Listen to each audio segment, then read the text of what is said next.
Now that you've set up your evaluations and added them to the appropriate sessions, you're going to want to go ahead and send them out to your educators when you're ready for them to complete them. So for that, we're going to go to Placements by Session. We're going to find the appropriate session here and go into the Post-Placement section.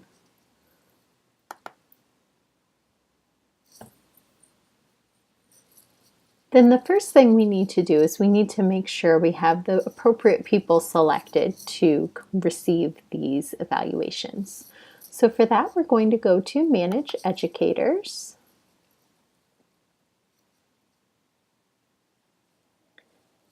And on this page, you're going to see a lot of information. You'll see your students' placement information here in this first column. And then the second column, Clinical Educators, this is going to be all of the staff people at that site that your student is placed at. Then in this Student Educators column, if your student has filled out that supervisor information or educator information session activity, that person that they've submitted as their educator will appear here. So what we're going to want to do is select who is the appropriate person to get this student's evaluation. So, here Jamal has thankfully told me exactly who his educator was, so I can select that James Smith is his educator. And over here, maybe Elaine and Chris have not done that yet, but I still need to go ahead and send those out. So maybe I happen to know here that, David is Elaine's educator and that Wendy is going to be Chris's educator. So I'm just going to want to make sure here to select those appropriate people. Whoever I've selected is going to appear in this educator or evaluator of record column. So this is going to be the person who is going to complete the student's evaluation. In some cases, you might have more than one person, and that's fine. Maybe, Elaine has 2 educators here. In that case, though, they are each going to get a separate evaluation that they're going to complete. Right, so we're going to want to go ahead and save that once we've selected all the appropriate people to receive the evaluations here. And then we do have one other really nice thing we can do on this page. So since Jamal has James here as his educator, and as you can see, James is not listed as one of the staff people at this site, I might choose that I want to add James as a staff person to that site. So if I want to do that, I have this purple mapping button. I can say I want to have James as one of my staff people at this site, so I want to make sure to add his information. So here I'm just going to click Add New Person. It's going to auto-populate with some of his information here, and I can go ahead and save that. Select James here again, that he's the one I want to add. Click Next.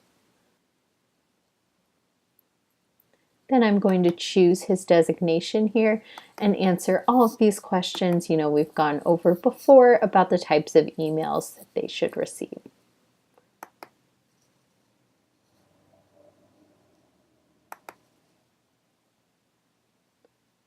All right, and now once I click Finish, James will be added as a staff person at that site. So kind of a nice additional feature here. When you're already on this page working on that, it's a good thing to check out. All right, so now I've chosen all of my educators here. I'm going to want to go ahead and go back to my post-placement page and go ahead and send them their evaluations. So for that, I'm going to go over here on the right to the evaluation form distribution.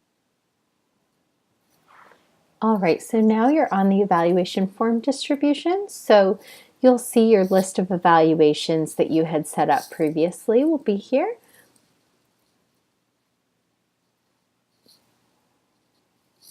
You'll want to go to send each of these out separately. So when you're ready for your educators to fill out the midterm, that's when you'll go ahead and send this. So, maybe a week or 2 before the midterm, you don't want to send it out too early. They might lose that email. And also for each of these evaluations, they're going to get a unique link. You'll see you have an X here. That's because this is an evaluation filled out by the student, not filled out by the educator, so you don't need to send it to them. It just shows up in that session activity for them, the eval summary. But for this one I want to send out to my educators here, I'm going to go ahead and click Send Evaluations. Then you'll see it's going to load my list of students, and all of those evaluators that need to evaluate the students.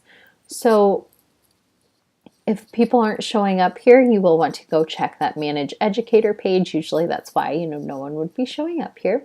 So you're going to want to go ahead and choose everyone that you want to send it to. If it's all of the people on this page, you can just go ahead and click Select All.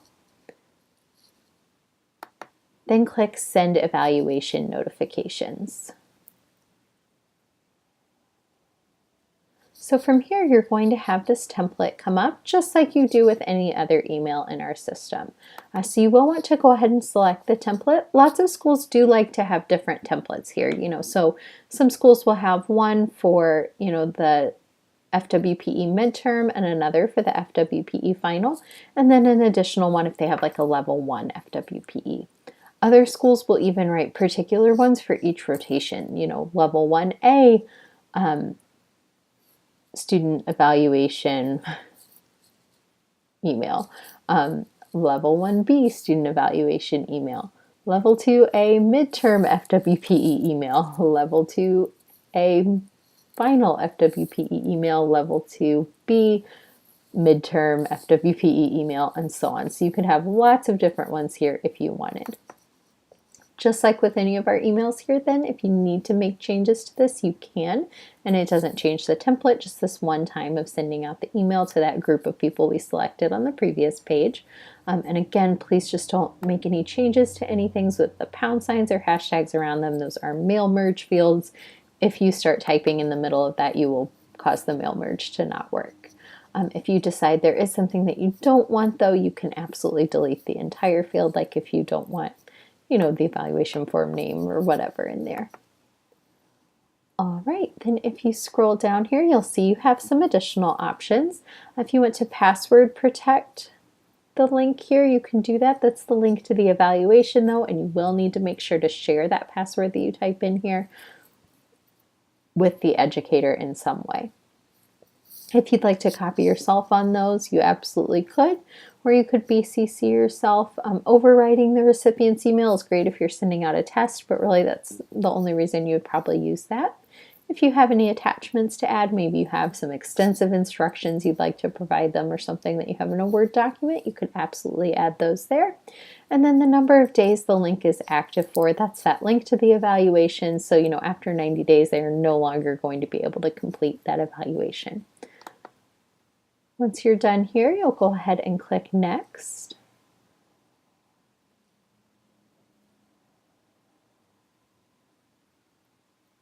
You'll see again that list of everybody that it's going out to, just making sure, we didn't accidentally select an educator we were not ready to send it to yet. But if we do want to send it to everyone here, we can go ahead and select all and then click Send.